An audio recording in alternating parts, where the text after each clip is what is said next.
ॐ सहना भवतु सहनौ भुनक्तु सह वीर्यङ्करवावहै तेजस्विनावधीतमस्तु मा विद्विषावहै। ॐ शान्ति शान्ति शान्तिः। हरिः ॐ श्रीगुरुभ्यो नमः। हरिः ॐ। सच्चिदानन्दरूपाय विश्वोत्पत्त्यादिहेतवे तापत्रयविनाशाय श्रीकृष्णाय वयं नमः। जन्माद्यस्य यतोऽन्वयात् इतरतश्चार्थेष्वभिज्ञस्वराट् तेने ब्रह्महृदाय आदिकवये मुह्यन्ति यत्सूरये तेजो वारिमृदां यथा विनिमयो यत्र त्रिसर्गो मृषा धाम्ना स्वेन सदा निरस्तकुहकं सत्यं परं धीमहि। धर्मप्रोञ्जितकैतवोऽत्र परमो निर्मत्सराणां सतां वेद्यं वास्तवमत्र वस्तु शिवदं तापत्रयोन्मूलनं श्रीमद्भागवते महामुनिकृते किं वा परैरीश्वरः सद्यो हृद्यवरुध्यतेऽत्र कृतुभिः शुश्रूषिभिस्तत्क्षणात् निगमकल्पतरोर्गलितं फलं सुखमुखातमृतद्रवसंयुतं पिबत भागवतं रसमालयं मुहुरहो रसिका भुवि भावुकाः नारायणं नमस्कृत्य नरं चैव नरोत्तमं देवीं सरस्वतीं व्यासं ततो जयमुदीरयेत्। देवीं सरस्वतीं व्यासं ततो जयमुदीरयेत्. வண்டு தேன் புத்திசாலியாக இருக்கக்கூடிய மனிதர்கள் வண்டினுடைய நன்மைத்தன்மையை எடுத்துக்கொள்கிறார்கள். ஒன்று, புஷ்பத்திலே போய் எந்த கஷ்டத்தையும் கொடுக்காமல் தேனை எடுத்துக்கொள்வது. அதே போல சிறிய புஷ்பமாக இருந்தாலும் பெரிய புஷ்பமாக இருந்தாலும் அதில் கிடைக்கக்கூடிய சாரத்தை எடுத்துக்கொள்வது. சாஸ்திரத்திலே போய் அது சிறியதாக இருந்தாலும் சரி, அளவிலே பெரியதாக இருந்தாலும் சரி, அதில் இருக்கக்கூடிய சாரத்தை முழுமையாக எடுத்துக்கொள்ளுதல் என்பது புதஹா அறிவாளிகளுடைய குஷலஹா நரஹா புத்திசாலியாக இருக்கக்கூடிய மனிதர்களுடைய நிலையாக இருக்கிறது. அதே மனிதர்கள் எப்படி வண்டானது தேனியானது தேனை சேகரித்து கொண்டு போய் தேன் கூடு கட்டி அதிலே இந்த தேனை கொண்டு போய் வைத்து சாயங்காலம் சாப்பிடலாம், நாளை காலை சாப்பிடலாம், இன்னும் பல நாட்கள் கழித்து சாப்பிடலாம் என்கின்ற எண்ணம் உடையதாய் எப்படி தன்னுடைய முயற்சியை முழுக்க தேனை சேகரிப்பதிலும் சேகரித்த தேனை கொண்டு போய் கூடுகட்டி வைப்பதிலும் முழுமையாக தொலைத்து விடுகிறதோ, அதே போல புத்திசாலியாக இருக்கக்கூடிய மனிதன் செல்வத்தை சேகரிப்பதிலே, உணவை சேகரிப்பதிலே, அதை பாதுகாத்து வைப்பதிலேயே தன்னுடைய வாழ்க்கையை தொலைத்து விட்டானேயானால் அவன் வாழ வேண்டிய வாழ்க்கை ஒன்று காத்து கொண்டிருக்கிறது. அதை அவன் மறந்து விடுகிறான். அப்போ உதகா என்று சொல்லக்கூடிய அறிவாளி என்ன செய்கிறானாம்? தனக்கு பிக்ஷை கிடைக்கிறது, எதிர்ச்சையாக தனக்கு பிக்ஷை கிடைக்கிறது என்றால் அந்த பிக்ஷையை அன்றைய காலகட்டத்திலே அந்த நேரத்திலேயே அதை தன்னுடைய வயிற்றுக்குள்ளே தள்ளிவிடுகின்றான். நாளை என்று அவன் வைத்துக் கொள்வது இல்லை, சேகரித்து வைத்துக் கொள்வது இல்லை. நாம் இதை காலையில் ரொம்ப விரிவாக பார்க்க ஆரம்பித்தோம். நாம் ஏன் சேகரிக்கின்றோம், நமக்கு ஏன் இதை சேகரிக்கக்கூடிய புத்தி இருக்கின்றது என்பதையெல்லாம் விரிவாக பார்த்தோம். இப்போ மீண்டும் இந்த தேனியிடத்திலிருந்து என்ன செய்தியை அறிந்து கொள்கிறானாம்? சாயந்தனம் ஸ்வஸ்தனம் வா ந சங்க ந சங்கிரஹீத பிக்ஷுகா மக்ஷிகா இவ சங்கிருஹ்ணன் சகதேன வினஷ்யதி. பிக்ஷை எடுத்து உண்ணக்கூடிய பிக்ஷுகா, ஒரு பிக்ஷு இந்த உலகத்திலே வாழ்கின்ற நேரத்திலே மக்ஷிகா இவ, மக்ஷிகா என்றால் தேனி, தேனியை போல, சாயந்தம் மாலை பொழுதானது வேண்டியதென்றோ, ஸ்வஸ்தனம் வா நாளைக்கு வேண்டியது என்றோ, ந சங்கிரஹீதா சங்கிரஹீன்னதா அதை சேர்த்து வைக்க கூடாது ஒரு பிக்ஷு. இது நாம் காலையிலே 2 பார்த்தோம். பிக்ஷுவினுடைய வாழ்க்கை முறை, கிரகஸ்தர்களுடைய வாழ்க்கை முறை. ஒருவருக்கு சேர்த்து வைத்துக் கொள்ளுதல், இன்னொருத்தருக்கு சேர்த்து வைக்காமை. சேர்த்து வைக்கும் போதும் இருக்க வேண்டிய மனோநிலை என்னன்னு பார்த்தோம். பிக்ஷுவுக்கு நாளை வேண்டியது என்று அவன் சேர்த்து வைத்துக் கொள்வது இல்லை, வைக்கக்கூடாதுங்கிறார். ந சங்க கிருஹ்ணீத, சேர்த்து வைத்துக் கொண்டால் என்ன ஆகும்? இருந்துட்டு போட்டுமே, அதனால இப்ப என்ன வந்தது உங்களுக்கு? உடனே சொல்றார், அவ்வாறு சேர்த்து வைத்தால் சம் கிருஹ்ணன் தேன சகா வினஷ்யதி, அந்த சேர்த்து வைத்திருக்கக்கூடிய சேமிப்பினாலேயே அவன் நாசம் அடைகிறான். அந்த சங்கம், சேர்த்து வைத்ததினாலே உண்டான சங்கம், அதுவே அவனுக்கு நாசத்திற்கு காரணமாக அமைந்து விடுகிறது. ஓ, மனதளவிலே எதுடனும் சங்கம் இல்லா தன்மை. எஸ் சர்வத்ர அனபிஸ்நேகா தத்தத் பிராப்ய சுபாசுபம் நாபிநந்ததி நத்வேஷ்டி தஸ்ய பிரக்ஞா பிரதிஷ்டிதா. அவனுக்கு எதனுடனும் சங்கம் இல்லாமை, நாளைக்கு உபயோகமாகுமே, இன்னொரு 10 வருடம் கழிந்து உபயோகமாகுமே என்று எதையுமே அவன் சேர்த்து வைத்துக் கொள்வதிலே ஈடுபாடு இல்லாமை. அவ்வாறு சேர்த்து வைத்தானேயானால் சேர்த்து வைத்த பொருளின் மூலமாகவே அவன் நாசம் அடைகிறான். எப்படி நாசம் வரும்? சேர்த்து வச்சா எப்படி நாசம் வரும்? சேர்த்து வைத்தா நல்லதுதானே வருகிறது, எப்படி நாசம் வரும்? நாங்கெல்லாம் சேர்த்து வைத்தா நாசமாக போய்விட்டோம்.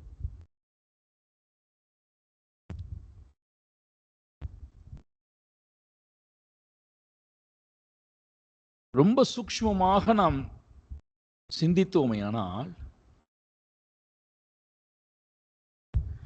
நாசம் என்பது புத்தி நாசம்.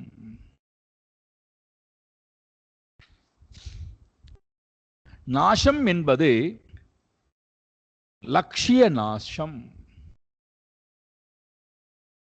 நாசம் என்பது சாதனா நாசம். நாசம் என்பது யத்ன நாசம். நாசம் என்பது கால நாசம். நாசம் என்பது தேக நாசம். இப்ப நான் சொன்னதெல்லாம் உங்களுக்கு புரிஞ்சுக்கணும்னு நினைக்கிறேன். 5 சொன்னேன். லட்சிய நாசம், லட்சியத்திடத்திலே சிந்தனை வராமல் போய்விடுகிறது. எப்பொழுது நாம் சேர்த்து வைத்துக் கொள்ள வேண்டும் எண்ணம் வருகிறதோ அதை பாதுகாக்க வேண்டும், தக்க வைத்துக் கொள்ள வேண்டும், அதை விருத்தி அடைய வைக்க வேண்டும், அதை பங்கிட்டு கொடுக்க வேண்டும், அது அழிந்துவிடக்கூடாது. இந்த சிந்தனம் மனதிலே உதயமாகும் போது லட்சியத்தை குறித்து எங்கே இவனுக்கு சிந்தனம் வரும்? அப்போ லட்சிய சிந்தனம், லட்சிய சிந்தனத்திலே நாசம், புத்தி நாசம். அதே போல உபாய நாசம், சாதனா நாசம், பிரயத்தன நாசம், தேக நாசம், வரிசையா இவன் நாசம் அடைவதை யாரும் தடுக்க முடியாது. வேடிக்கையா சொல்வார்கள் அல்லவா, சன்னியாசி பூனை வளர்த்து சம்சாரியான கதை. எலிக்காக பூனையை வளர்த்து, பூனையை காப்பாற்றுவதற்காக பசுமாடை வளர்க்க ஆரம்பித்து, பசுமாட்டை பராமரிப்பதற்காக ஒரு வயக்காட்டை விலைக்கு வாங்கி வயக்காட்டிலே விவசாயத்தை பண்ணி இதெல்லாவற்றையும் பராமரிப்பதற்காக கல்யாணம் செய்து கொண்டு போய்கொண்டே இருக்கிறது. சம்சாரமானது போய்கொண்டே இருக்கிறது. அப்ப இவன் என்ன பண்ணுகிறானாம், தேனியை போல சேரித்து வைத்துக் கொள்வதிலே நாளை மறுநாள் 10 வருடம் கழித்து எனக்கு இதெல்லாம் நன்மை கொடுக்கும் என்று அவன் சேகரித்து வைத்துக் கொள்வதிலே அவன் ஈடுபாடு கொள்ளாதவனாய் இருக்கின்றான். அப்படி செய்தால் அவன் நாசம் அடைவான். இப்ப இதுல கவனிக்க வேண்டியது ஒண்ணு இருக்கு. அன்றைய காலகட்டத்துக்கும் இன்றைய காலகட்டத்துக்கும் நிறைய கால பேதம் இருக்கிறது. அன்றைக்கு வாழ்ந்த மனிதர்களுடைய மனோநிலை, இன்றைக்கு வாழக்கூடிய மனிதர்களுடைய மனோநிலை ரொம்ப ரொம்ப பேதம் இருக்கு. அப்போ அன்றைக்கு எதையுமே சேர்த்து கொள்ளாமல் ஒரு பிக்ஷு வாழ்ந்தான். இன்றைக்கு அந்த மாதிரி எதையுமே சேர்த்து கொள்ளாமல் ஒரு பிக்ஷு வாழ்கிறான் அப்படின்னா அவனை சமூகமானது தேடி போய் அங்கீகரிக்குமா, அவனை பாதுகாக்குமா, அவனுக்கு தேவையானவற்றை கொடுக்குமா, அல்லது ராஜாக்களாக இருக்கக்கூடியவர்கள், செல்வந்தர்களாக இருக்கக்கூடியவர்கள் பிக்ஷுக்களை ஆதரிப்பார்களா?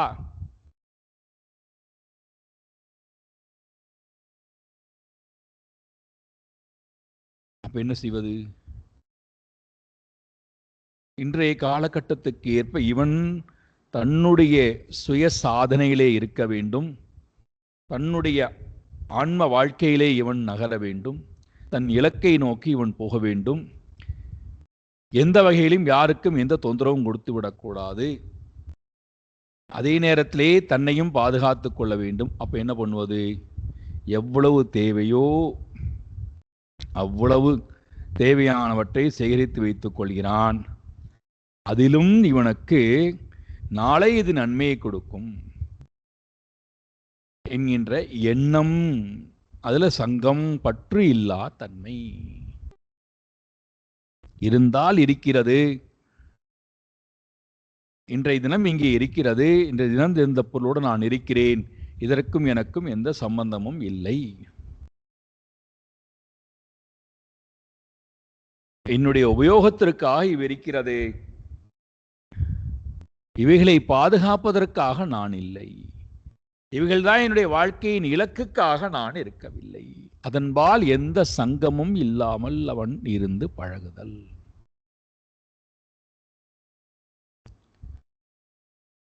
இவர் சொல்லிட்டார், கையில் கை இருக்கும்போது எதுக்கடா அவனுக்கு தட்டு, வயிறுங்கிற பாத்திரம் இருக்கும்போது எதுக்காக அவனுக்கு பாத்திரத்திலே சேகரிக்க வேண்டுங்கிற ரொம்ப உயர்ந்த நிலை, உன்னதமான நிலை.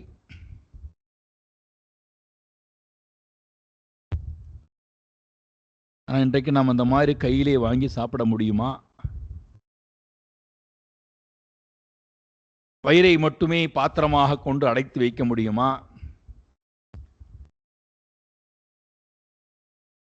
அப்ப இன்றைய காலகட்டத்துக்கு ஏற்ப சிறு செயல்பாடுகளிலே மாற்றத்தை கொண்டு, அதே நேரத்திலே மனதளவிலே, அறிவு நிலையிலே, ஆன்ம நிலையிலே வீரியம் குறையாதவனாய், எதையும் சார்ந்து இராதவனாய், யாரொருத்தனுடைய வாழ்க்கையானது போகிறதோ அவன் நாசம் அடைய மாட்டான். அவனுடைய சிந்தனம் தெளிவா இருக்கு. எதற்காக தான் இங்கே வந்திருக்கிறோம், என்ன செய்ய வேண்டும், தெளிவா இருக்கு. அப்போ சிந்தனத்திலே சிறு குழப்பம் ஏற்பட்டாலும் அப்போ அது செயல்பாட்டிலே பிரதிபலிக்கிறது. அப்போ இலக்கை நோக்கி அவன் வேகமாக தடுமாற ஆரம்பிக்கின்றான், போக முடியாமல் இருக்கிறான். அப்போ நிச்சயமாக அவன் நாசம் அடைவது என்பது தவிர்க்க முடியாததாக இருக்கின்றது. இது தேனீ இடத்திலிருந்து, வண்டு இடத்திலிருந்து நான் தெரிந்து கொண்ட ஞானம், குருவாக நான் பாவித்து எடுத்துக்கொண்ட அறிவு. சரி, அப்போ பூமி, வாயு, ஆகாசம், ஜலம், அக்னி பஞ்சபூதங்கள், சந்திரன் சூரியன் 7, மாடப்புறா 8, மலைப்பாம்பு 9, சமுத்திரம் 10, விட்டில் பூச்சி 11, தேனீ 12. இப்போ 13வது குருவுக்கு போகிறார். யானையானது தன் வாழ்க்கையை எப்படி பலி கொடுக்கின்றது? ஸ்பர்ஷம் என்பது இங்கே எடுத்துக்கொள்ளப்படுகின்ற விஷயமாக இருக்கின்றது. ஒரு கடினமாக இருக்கக்கூடிய ஒரு யானை எப்படி பெண் யானையினுடைய சங்கத்தினாலே, ஸ்பர்ஷத்தினாலே பந்தப்படுகின்றதோ, தன் வாழ்க்கையை பலி கொடுக்கின்றதோ, அதே போல ஸ்பர்ஷம் என்பது நம்மை பந்தப்படுத்தி சம்சாரத்திலேயே நம்மை இருக்கும்படி செய்து விடுகின்றது.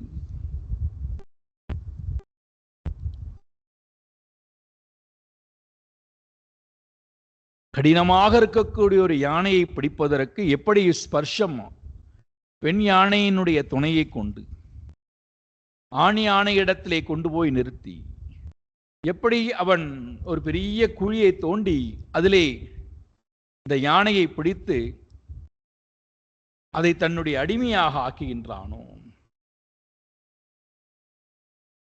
அதே போல நம்முடைய வாழ்க்கையானது ஸ்பர்ஷத்தினால் எல்லா பலத்தையும் நாம் இழக்கக்கூடிய நிலைக்கு தள்ளப்படுகின்றோம். தேக பலமாக இருக்கலாம், பிராண பலமாக இருக்கலாம், மனோபலமாக இருக்கலாம், புத்தி பலமாக இருக்கலாம், ஆன்ம பலமாக இருக்கலாம். எல்லா பலம் இந்த ஸ்பர்ஷம் என்று சொல்லக்கூடிய ஒரே ஒரு சாதனத்தின் மூலமாக ரொம்ப சுலபமாக நம்முடைய அனைத்து பலமும் அபகரிக்கப்படக்கூடியதாக அமைகிறது.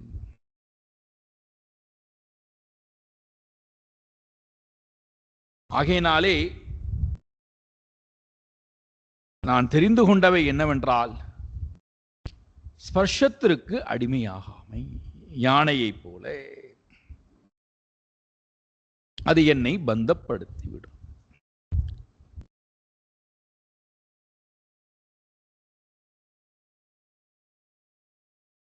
ரொம்ப கவனமாக சிந்திக்க வேண்டும், ஆழமாக சிந்திக்க வேண்டும், நேர்மையாக சிந்திக்க வேண்டும்.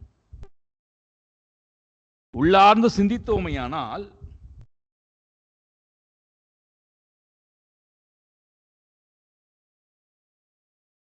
இயற்கைக்கு விரோதமாக நாம் எந்த ஒரு செயல்பாட்டையும் செய்ய முடியாது. காது என்று சொன்னால் சப்தத்தை கேட்டுத்தான் ஆக வேண்டும். நான் கேட்க மாட்டேன் என்றெல்லாம் இருக்க முடியாது. கண் என்று சொன்னால் உருவத்தை பார்த்துத்தான் ஆக வேண்டும், பார்க்க மாட்டேன் என்று சொல்ல முடியாது. மூக்கு என்று சொன்னால் கந்தத்தை நுகர்ந்துதான் ஆக வேண்டும், முழுக மாட்டேன்னு சொல்ல முடியாது. நாக்கு என்று சொன்னால் ரசத்தை சுவைத்துத்தான் ஆக வேண்டும், சுவைக்க மாட்டேன் என்று சொல்ல முடியாது. ஸ்பர்ஷம் என்று இருந்தால், தோல் என்று இருந்தால் ஸ்பர்ஷம், ஸ்பர்ஷித்தல் என்பது இயற்கை விதி இருந்துதான் ஆக வேண்டும். இயற்கைக்கு விரோதமாக பிராணன் என்று இருந்தால் சுவாசித்தான் ஆக வேண்டும். மனம் என்று இருந்தால் எண்ணித்தான் ஆக வேண்டும்.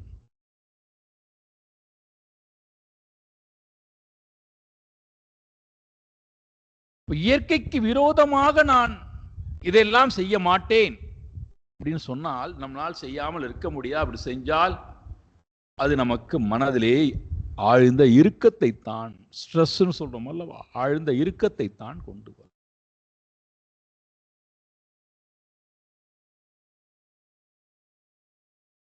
அப்ப என்ன செய்யலாம்? என்ன செய்தால் சரியாக இருக்கும்?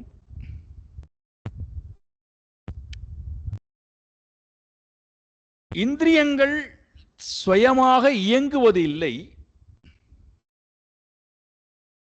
இந்திரியங்களை இயக்குவது பிராணன்.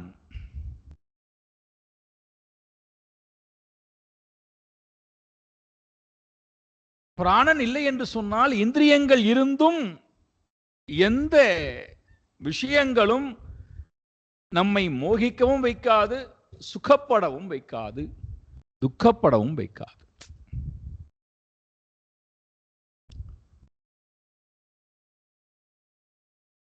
பிராணன் இந்திரியங்களை இயக்குகிறது. பிராணன் மனதில் இருக்கக்கூடிய ஆசையினால் இயங்குகிறது.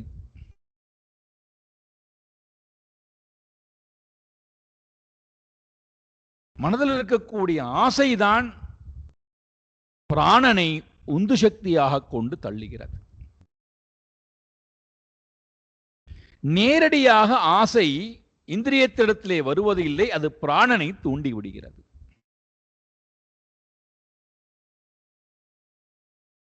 ஆசை எங்கிருந்து வருகிறது? சங்கல்பத்திலிருந்து ஆசை வருகிறது.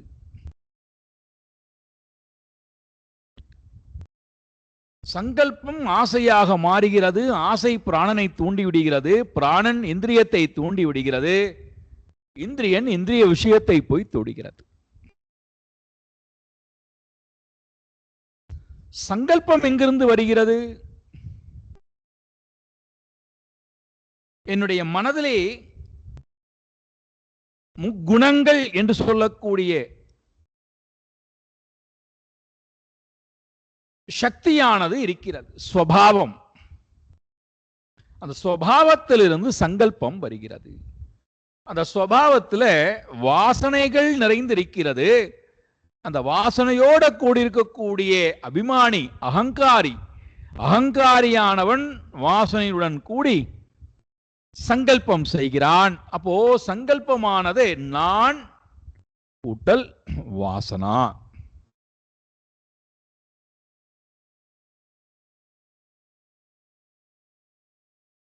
இப்ப நான் வாசனை இரண்டும் சேர்ந்து சங்கல்பமாக மாறுகிறது. சங்கல்பம் ஆசை, ஆசையானது பிராணனை, பிராணன் இந்திரியத்தை. இதெல்லாம் இந்த க்ஷணப்பொழுதிலே நடக்கக்கூடிய செயல்பாடு.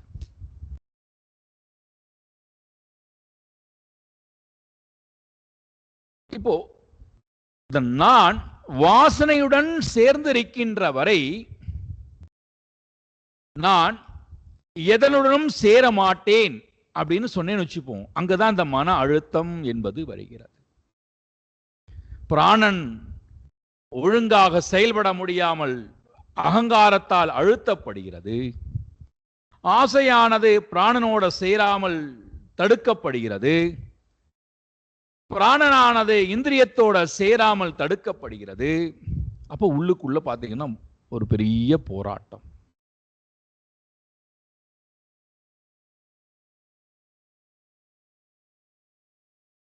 இந்த நான் வாசனாமயமாக இருக்கக்கூடிய நான் என்னுடைய வாசனைகளை மாற்றாதவரை சங்கல்பங்கள் தொடர்ந்து எழுந்து கொண்டே இருக்கும். சங்கல்பங்கள் எழுந்து கொண்டிருக்கின்ற வரை ஆசை எழுந்து கொண்டே இருக்கும். ஆசை எழுந்து கொண்டே இருக்கின்ற வரை அது பிராணனை தூண்டிவிடும். பிராணன் இந்திரியங்களை தூண்டிவிடுகிறது.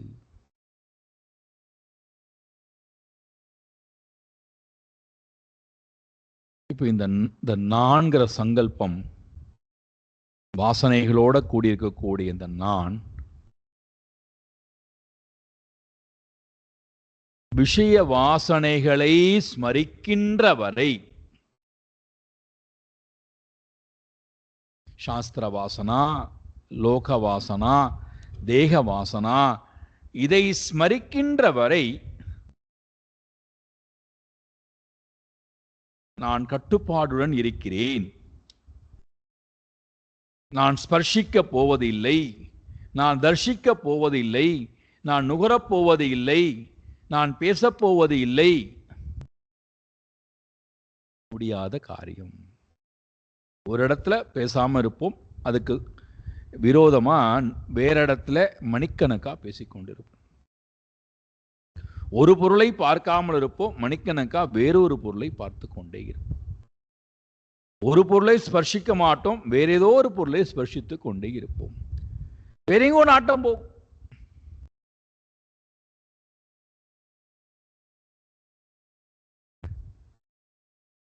அப்ப இங்கே யானையை போல நான் ஸ்பர்ஷித்து பந்தப்படுதல் என்பது வேண்டாம். பலம் வாய்ந்த யானை,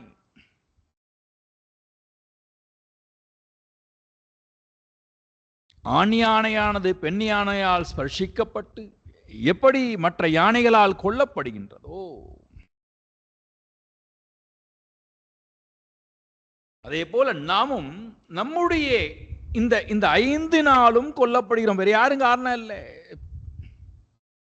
நான், வாசனா கூடிய நான், சங்கல்பம், ஆசை, பிராணன், இந்திரியம், இந்த 5ம் சேர்ந்து இந்திரிய விஷயத்தை ஸ்பர்ஷிக்கிறது. இப்ப இங்கே ஸ்பர்ஷத்துக்கு எடுத்துட்டு இருக்கார். மனைவி, குழந்தை, வஸ்திரங்கள், ஸ்பர்ஷிக்கக்கூடிய பொருள்கள், அதுல போய் நான் பந்தப்படுவது. இப்ப இந்த பந்தம் வேண்டாம்னா என்ன பண்ணுவது? என்னை பந்தப்படுத்த வேண்டாம் என்றால் என்ன பண்ணுவது? அதை விட்டு ஓடிடலாமா? எங்கே போனாலும் இவைகள் எல்லாம் கூட வந்துதானே தீரும். ஸ்பர்ஷிக்கக்கூடிய பொருள் எல்லா இடத்திலும் வந்துதானே தீரும்.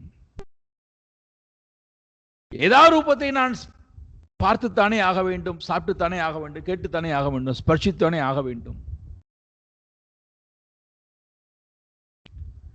அப்போ அவைகள் என்னை பந்தப்படுத்த வேண்டாம், என்னுடைய பலத்தை எல்லாம் அபகரிக்க வேண்டாம் என்றால் எனக்குள்ளே மாற்றங்கள் தேவைப்படுகிறது. அவ்வளவுதான். எனக்குள்ளே ஒரு சிறிய மாற்றம். இந்த வாசனாமயமாக இருக்கின்ற நான் பிரம்ம வாசனையை திரும்ப திரும்ப திரும்ப கொடுக்க ஆரம்பித்தல். இதைத்தானே ஆழ்வார் சொல்றார், இச்சுவை தவிர யான் போய் இந்திர லோகம் ஆளும் அச்சுவை பெரினும் வேண்டி நரங்கன்மா நகருளானே. அழகா சொல்லிட்டார் பாருங்கள். இதெல்லாம் சுவைன்னு சொல்லிட்டார். இச்சுவை, இந்திர லோகத்தில் இருக்கக்கூடிய சுவை, இந்த உலகத்தில் இருக்கக்கூடிய சுவை, இதெல்லாம் சுவை. இந்த சுவையெல்லாம் வேண்டாங்கிறார். இதனால எனக்கு இறைவனுடைய சுவையானது மேலானதாக இருக்கின்ற காரணத்தினாலே பச்சை மால்மலை போல் மேனி பவளவாய் கமல செங்கன் அச்சுத அமரரே ஆயிரதம் கொழுந்தே என்னும் இச்சுவை தவிரையான். மனதுக்கு மேலான வஸ்துவை தொடர்ந்து காட்டுவதின் மூலம் அதிலேயே மனதை எவ்வளவு மணி நேரம் என்னால் இருத்தி வைக்க முடிகின்றது, அதிலேயே என்னுடைய மனம் எவ்வளவு ஈடுபாட்டுடன் இருக்கின்றது. பகவான் சொல்றார் அல்வா, கீதையில ரொம்ப அழகான 3 சாதனம் சொல்லியிருக்கார். 12வது அத்தியாயத்திலே 3 அழகான சாதனம். மையாவேஷ்ய மனோயேமாம் நித்திய யுக்தா உபாசதே ஸ்ரத்தையா பரயோபேதாக தேமே யுக்த தமாமதாக. ரொம்ப அழகான ஒரு பாடல். 3 லட்சணம் சொல்றார், 3 சாதனம் சொல்றார். மயி ஆவேஷ்ய மனஹா, மனதை முழுமையாக என்னிடத்திலே கொண்டு வந்து நுழைத்து விடுங்கிறார்.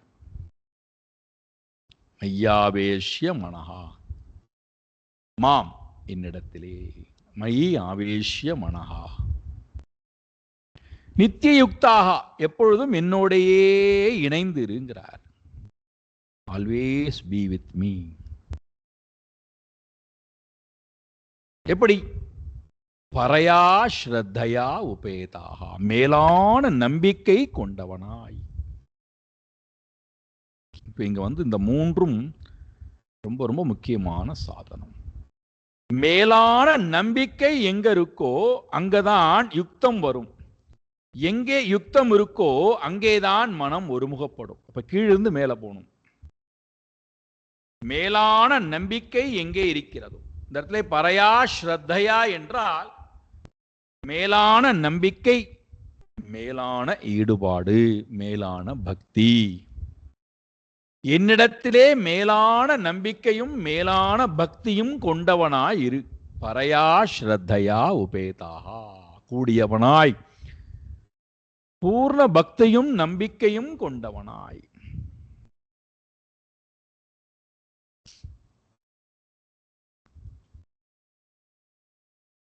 ரொம்ப கஷ்டம் என்னவென்றால் இந்த சப்தம் இருக்கு பாருங்கள், மேலான நம்பிக்கை கொண்டவனாய் இரு. இந்த நம்பிக்கைன்னு வரும்போது நாம என்ன நினைச்சுக்கிறோம்னா,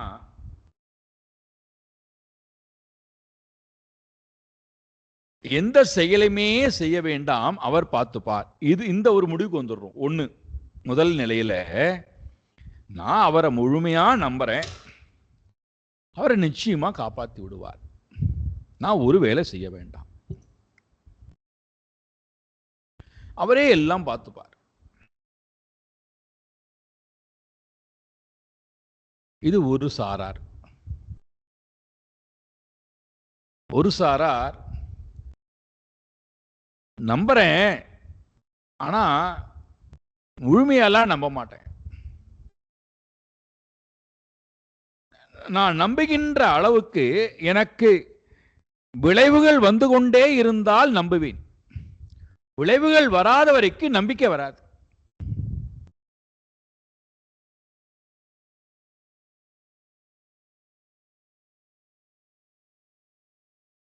நான் விளைவை பார்க்கணும். நான் நம்பக்கூடிய உடனே, நான் நம்பின பொருளிடத்துலேருந்து உடனே ஒரு விளைவை பார்க்கணும். மருத்துவர்கிட்ட போகிறோம், அவர்கிட்ட போய் வந்த ஒரு 2-3 நாள்லேயே நமக்கு நம்முடைய அந்த வியாதியினுடைய தன்மை குறைந்து ஒரு சௌகரியமான நிலை வந்துருச்சுன்னா நமக்கு நம்பிக்கை, அப்பா நான் நம்பினேன், நிச்சயமா எனக்கு வியாதி குணமாகும் என்று தோண்டி விட்டது, ஆயினாலே மீண்டும் வரை நம்புறேங்கிறோம். அப்போ ஒரு விளைவை அடிப்படையாக கொண்டு நம்பிக்கை வருகிறது. விளைவு வரலன்னா நம்பிக்கையும் போயிடும். இது இரண்டாவது, விளைவின் அடிப்படையிலே நம்பிக்கை வைத்தல். முதல் சாரார் நம்பிட்டேன், அவர் பார்த்துப்பார். இரண்டாவது, நான் முயற்சி எடுக்கிறேன், ஆனா அதுக்கு விளைவு எனக்கு விளைவு தெரியணும், அவர் அந்த விளைவை காமித்தால் நான் நம்புறேன்.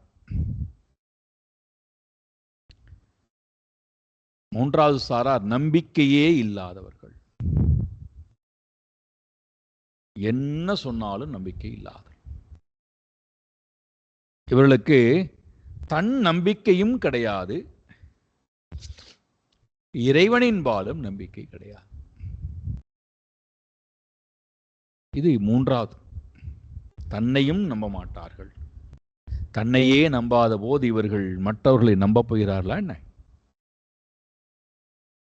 அப்போ கூட பிறந்தவர்களையோ அப்பா அம்மாவையோ அறிவு சார்ந்தவர்களையோ யாரையும் நம்ப போறதில்லை. அப்போ இறைவனையும் இவர்கள் நம்பாதவர்கள். இது மூன்றாவது.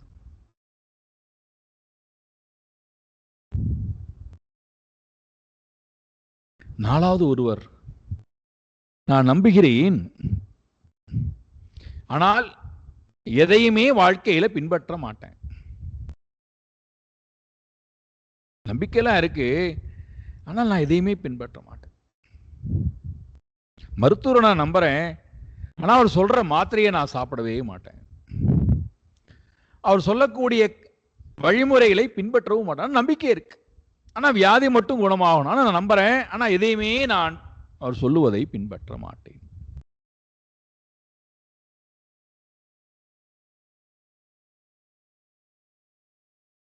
பரையா ஸ்ரத்தையா உபேதாகா, மேலான நம்பிக்கை மேலான பக்தி கொண்டவன்.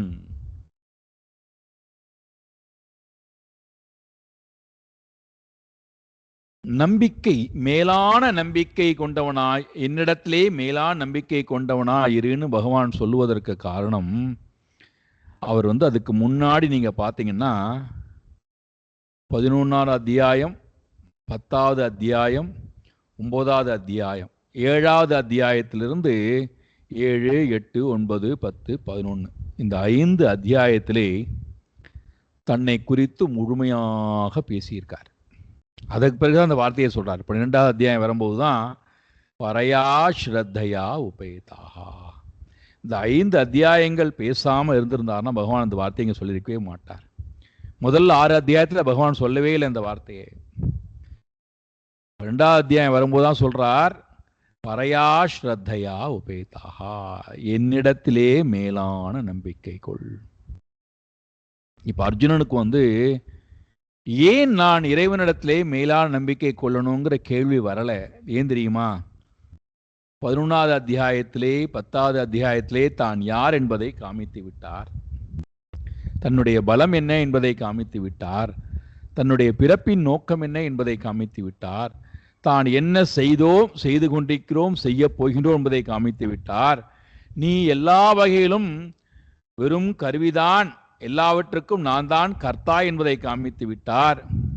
இதெல்லாம் அவனுக்கு கொடுக்கப்பட்ட செய்தி. அப்போ பகவானை பற்றின முழுமையான, ஆங்கிலத்தை சொல்லணும்னா பயோடேட்டா,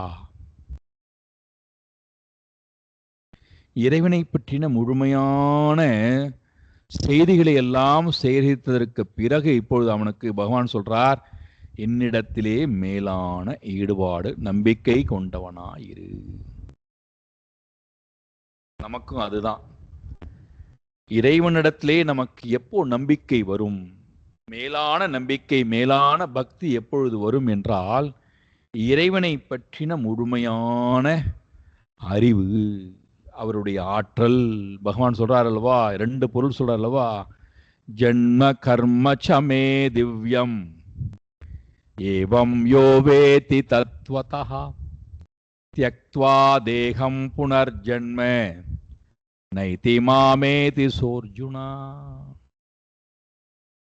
என்னுடைய திவ்யமான ஜென்மம், என்னுடைய திவ்யமான கர்மம், இதை நீ புரிந்து கொள்கிறார்.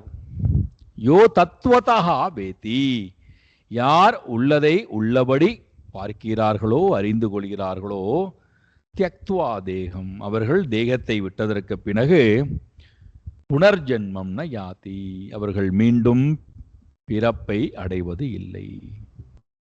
மாம் ஏவ யாத்தி, அவர் என்னை அடைகிறார்கள்.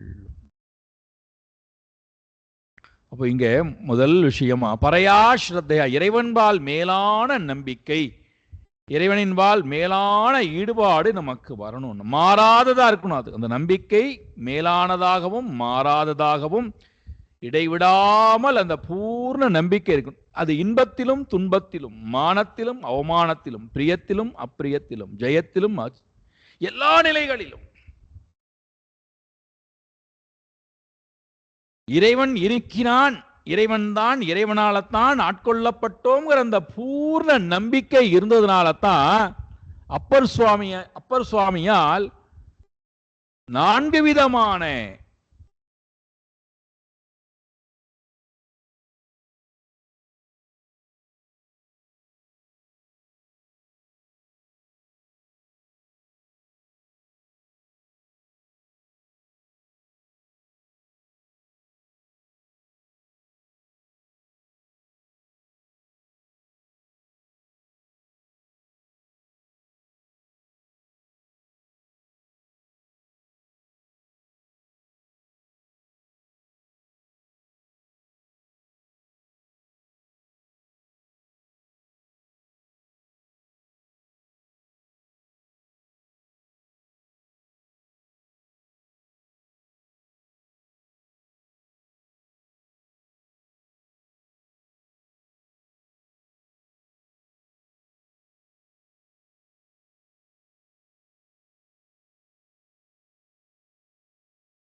அச்சோ.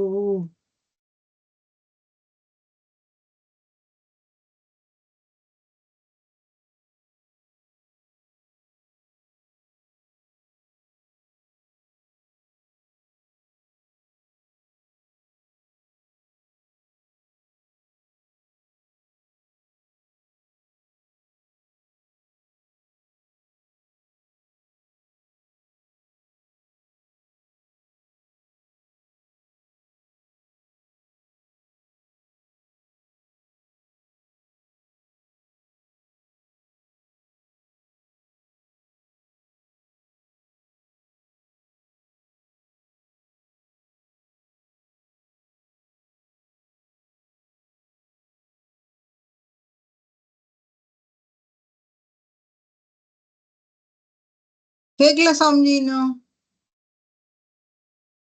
பேசுங்க. அது கனெக்ஷன் பாருங்க, கொஞ்சம் கனெக்ஷன் சரியா இல்லையா பாருங்க. ஹரியோம், கனெக்ஷன் சரியா இல்லையா பாருங்க.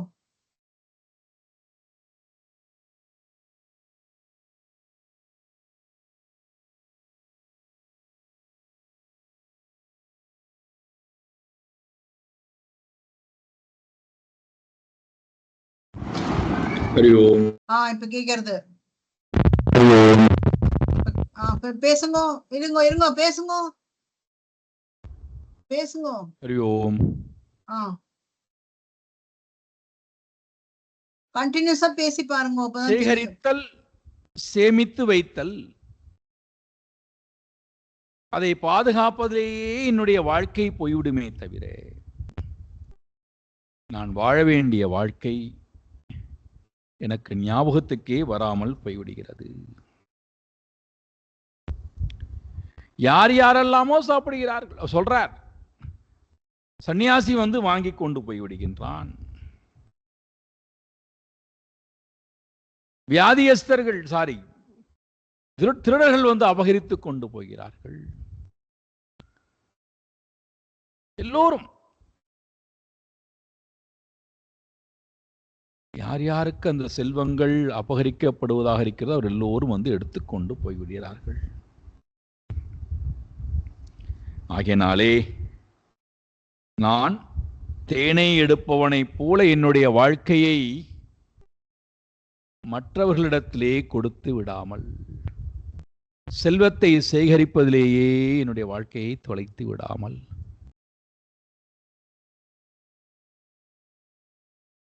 அந்த செல்வத்துக்கு ஆதாரமாக இருக்கக்கூடிய இறைவனிடத்திலே என்னுடைய மனதை நான் கொண்டு போதல், இதை நான் தெரிந்து கொண்டேன்.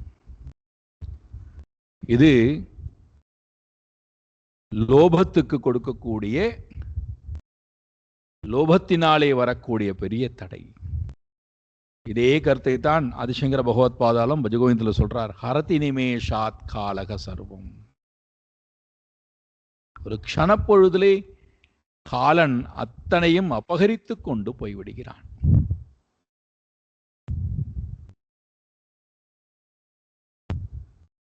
க்ஷணப்பொழுது.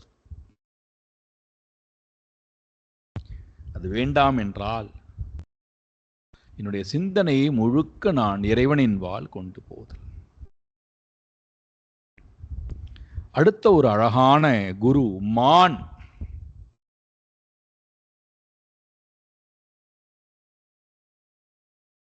மானானது சப்தத்துக்கு அடிமையாகி போகிறது.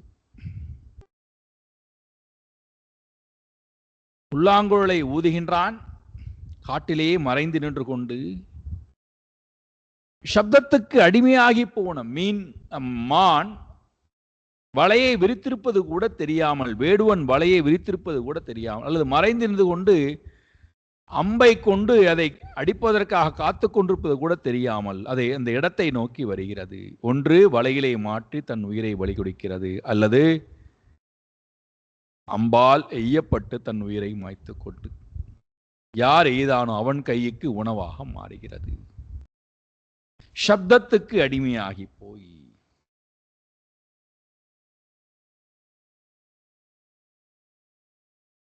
இந்த இடத்துல சப்தம் என்று வருகின்ற நேரத்திலே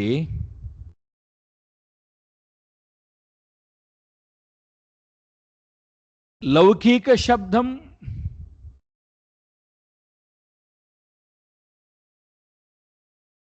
சாஸ்திர சப்தம், ரெண்டு சப்தம் இருக்கு. முதல்ல லௌகிக சப்தத்திலிருந்து என்னை விடுவித்துக் கொள்வதற்கு சாஸ்திர சப்தத்தை நாடுகிறேன். அந்த சாஸ்திர சப்தத்திலும் போய் நான் வீழ்ந்து விடாமை. அதனால்தான் சப்தஜாலம் மகாரண்யம் சித்த பிரமண காரணம்ங்கிறார் ஆதிசங்கர பகவத்பாதம். சப்தம் பெரிய ஆரண்யமாம். சப்தஜாலம் மகாரண்யம், காட்டை போன்றது. சித்த பிரமண காரணம், அது மனதை சுற்றடிக்கும், சுற்றி சிதறடிக்கும் தன்மை படைத்தது. அது நம்மை இலக்கை நோக்கி கொண்டு போகாது. சப்தஜாலம் மகாரண்யம்.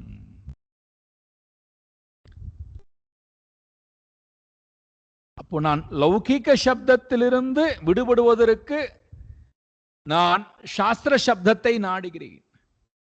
அந்த சப்தத்திலிருந்தும் நான் விடுபட்டு சப்தம் இல்லாத அமாத்ரா ஸ்வரூபமார்குடைய இறைவனை நான் நாடுதல், அதிலேயே நான் அழுந்து இருத்தல். லௌகிக சப்தத்தை மானுக்கு சொல்றார். நாம ரெண்டையும் எடுத்துக்கணும். உலகத்தில் இருக்கக்கூடிய மக்களுடைய விஷயத்தை, சப்தங்களை பேசுதல், அது லௌகிக சப்தம். ஒருவரை பற்றி ஒருவர் பேசுவது, ஒரு நாட்டை பற்றி இன்னொரு நாடு பேசுவது, இதெல்லாம் லௌகிக சப்தங்கள். அதிலே போய் மனம் மயங்கி விடாமை. அதற்கு நான் சாஸ்திர சப்தத்தை கொடுக்கிறேன் முதல்ல. அதிலிருந்தும் நான் மயங்கி விடாமல் சப்தம் இல்லாத அமாத்ரா ஸ்வரூபத்திற்கு நான் போவது. இது என்ன சொல்ல வருகிறார்? நாளை காலை பார்ப்போம். ஓம் பூர்ணமதః பூர்ணமிதம் பூர்ணாத் பூர்ணமுதச்யதே பூர்ணஸ்ய பூர்ணமாதாய பூர்ணமேவாவசிஷ்யதே. ஓம் சாந்தி சாந்தி சாந்தி. ஹரி ஓம் ஸ்ரீ குருभ्यो நமः. ஹரி ஓம்.